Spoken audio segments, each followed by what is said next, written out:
UAE may end its 30-year currency pegged to the dollar next year and link it instead to a basket of currencies. That's according at least to CFC CMOL, which says the current dollar peg is limiting the UAE central bank's options in fighting surging inflation. CFC forecasts the dirham to appreciate 5% in 2009. Inflation in the UAE, the second largest Arab economy, rose to 11.1% last year from 9.3% in 2006 as rents surged, while the weaker dollar and higher global food prices have made imports more expensive. Let's get back now to our guest, Marios Maratheftis from Standard Chartered, who joined us now from our camera in Dubai. Do you think it's likely that we could well see not just the UAE but other central banks and economies in your region there ending this peg to the dollar?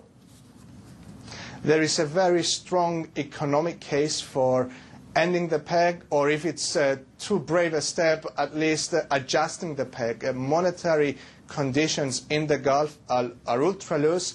They're ideal for an economy like the United States, which is in a severe downturn. They are not the right monetary conditions for the booming economies in the Gulf.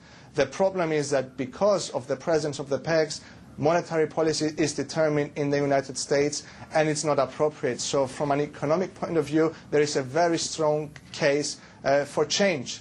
What is that strong case? Because Kuwait, the only Gulf Arab state to have dropped its dollar peg, now has the third highest inflation rate in the Gulf Cooperation Council. I think the six-nation Gulf Cooperation Council.